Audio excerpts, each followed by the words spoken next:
ഇന്ന് 3 പേരുടെ ആശയങ്ങൾ ഒരുമിച്ച് വായിക്കുകയാണേ. ഒന്ന് താഹിറ AS എഴുതി അയച്ചതാണ്. അതിങ്ങനെയാണ്: ജീവിതം ജലാശയത്തിൽ വീണ ചെറു കല്ല് പോലെയാണ്. ഉപരിതലത്തിൽ എണ്ണമറ്റ ഓളങ്ങൾ സൃഷ്ടിച്ച് കലുഷമാകുമ്പോഴും ആഴങ്ങളിൽ പതിഞ്ഞിരിക്കുന്ന ശാന്തത കാണാനായാൽ ജീവിതം എത്ര സുന്ദരമാണ്. മറ്റൊന്നെഴുതിയത് ലെവിനാണ്. ഒരു നിമിഷം തോന്നിയ ദേഷ്യം അതിന് വിലയായി കൊടുത്തത് ഒരു കൗമാരം തന്നെയായിരുന്നു. തൊട്ട് താഴെ ഷീല ചന്ദ്രമതി എഴുതിയിട്ടുണ്ട് ഇങ്ങനെ. ഏകദേശം അതേ ആശയം വരുന്ന വരികളാണ്. വിഷാദങ്ങൾ വിഷമിപ്പിക്കുമ്പോൾ ക്ഷമയോടെ കാത്തിരിക്കുക. സന്തോഷങ്ങൾ നമ്മളെ തേടിയെത്താതിരിക്കില്ല. നമുക്കൊക്കെ അറിയാവുന്ന ആശയമാണെങ്കിലും ഒരു വിഷാദം വരുമ്പോൾ, വല്ലാതെ ദേഷ്യം വരുമ്പോൾ, നമ്മുടെ മനസ്സ് കലുഷിതമാകുമ്പോൾ ഈ ആശയങ്ങളൊക്കെ നമ്മളങ്ങ് മറന്നുപോകും. ക്ഷമയില്ലാത്തതിൻ്റെ പേരിൽ മാത്രം എന്തൊക്കെ വിനകളാണ് നമ്മൾ വരുത്തിപ്പിക്കുന്നത് അല്ലേ? എത്രമാത്രം ബന്ധങ്ങളാണ് അകന്നു പോകുന്നത്, എത്രമാത്രം മിത്രങ്ങളാണ് ശത്രുക്കളായിട്ട് മാറുന്നത്. കുട്ടി അച്ഛനോട് ചോദിച്ചു, എനിക്ക് എന്തിനും ഏതിനും വല്ലാതെ ദേഷ്യം വരുന്നു അച്ഛാ. ഏട്ടനോടും ഏച്ചിയോടും അമ്മയോടും അച്ഛനോടും ഒക്കെ ദേഷ്യം വരുന്നു. അച്ഛൻ അവന് കുറച്ച് ആണികളും ഒരു ചുറ്റിയും വാങ്ങിക്കൊടുത്തു. എന്നിട്ട് അവനോട് പറഞ്ഞു, മോനെ, എപ്പോഴൊക്കെ നിനക്ക് ദേഷ്യം വരുമോ അപ്പോൾ നീ ഇതിൽ നിന്നും ഒരാണിയെടുത്ത് ആ ചുമരിൽ അടിച്ച് കയറ്റുക. എന്നിട്ട് കുറച്ചു നേരം മിണ്ടാതെ കണ്ണടച്ചിരിക്കുക. അവൻ അങ്ങനെ ചെയ്യാൻ തുടങ്ങി. 10 ദിവസം കഴിഞ്ഞപ്പോൾ അവൻ്റെ കയ്യിലുള്ള ആണി മുഴുവൻ തീർന്നുപോയി.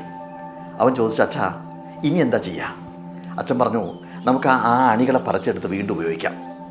അവൻ ആ ആണികളെ പറിച്ചെടുക്കുമ്പോൾ ചുമരിൽ അവശേഷിച്ച മുറിവുകളിലേക്ക് ചൂണ്ടിക്കാണിച്ചുകൊണ്ട് അച്ഛൻ പറഞ്ഞു, ഇനിയാണ് നീ പാഠം പഠിക്കേണ്ടത്. ക്ഷമയില്ലാത്തതിൻ്റെ പേരിൽ നീ പൊട്ടിത്തെറിക്കുമ്പോൾ, നീ ഞങ്ങളോടൊക്കെ ദേഷ്യപ്പെടുമ്പോൾ ഞങ്ങളുടെ ഹൃദയത്തിലേക്കാണ് നീ ആ ആണികൾ കുത്തിയിറക്കിയത്. ഇപ്പോൾ ആണികൾ പറിച്ചു കളയുന്നത് പോലെ നീ അത് മറക്കുന്നു. പക്ഷേ ഞങ്ങളുടെ ഹൃദയത്തിലേറ്റ മുറിവുകൾ ആ ചുമരിലെ മുറിവുകൾ പോലെ എന്നേക്കുമായിട്ട് അവശേഷിക്കുകയാണ്. അതുകൊണ്ട് ക്ഷമിക്കാൻ പഠിക്കുക. ബുദ്ധനും ആനന്ദനും കാട്ടിലൂടെ നടക്കുകയായിരുന്നു. അപ്പോൾ ആനന്ദൻ ബുദ്ധനോട് പറഞ്ഞു, പ്രഭു, എൻ്റെ മനസ്സ് വല്ലാതെ കലുഷിതമാവുന്നു, വല്ലാതെ അസ്വസ്ഥമാവുന്നു ഞാൻ. ബുദ്ധൻ തൻ്റെ ഭിക്ഷാപാത്രം ആനന്ദൻ്റെ കയ്യിൽ കൊടുത്തിട്ട് പറഞ്ഞു, എനിക്ക് വല്ലാതെ ദാഹിക്കുന്നു. നമ്മളിപ്പോൾ ചവിട്ടി നടന്ന ആ അരുവിയിൽ പോയിട്ട് ഇത്തിരി വെള്ളം കൊണ്ടുവരും. ആനന്ദൻ പാത്രവുമായിട്ട് ചെല്ലുന്ന സമയത്ത് കാളവണ്ടികൾ കടന്നു പോയതിൻ്റെ പേരിൽ ആ അരുവിയിലെ മുഴുവൻ വെള്ളവും കലങ്ങി മറിഞ്ഞിരുന്നു. ആനന്ദൻ ബുദ്ധനരികിലേക്ക് ഓടിയെത്തിയിട്ട് പറഞ്ഞു, ഗുരു, ആ വെള്ളമാകെ കലങ്ങി കിടക്കുകയാണ്, നമുക്ക് മുന്നിലേക്ക് നടക്കാം. ബുദ്ധൻ പറഞ്ഞു, പോരാ, എനിക്ക് ആ അരുവിയിലെ വെള്ളം തന്നെ വേണം, അതുകൊണ്ട് നീ അവിടെ പോയി കാത്തിരിക്കുക. ആനന്ദൻ അരുവിയുടെ കരയിലുള്ള മരത്തിൻ്റെ പേരിൽ കാത്തിരുന്നു. ക്ഷമയോടെ കാത്തിരിക്കുമ്പോൾ ആനന്ദൻ കണ്ടു കലങ്ങിയ വെള്ളത്തിൽ കിടക്കുന്ന കരിയിലകൾ താഴേക്ക് ഇങ്ങനെ അടിഞ്ഞു പോകുന്നത്. പിന്നെയും കാത്തിരിക്കുമ്പോൾ പൊടിപടലങ്ങൾ അടിഞ്ഞിറങ്ങുന്നത് ആനന്ദൻ കണ്ടു.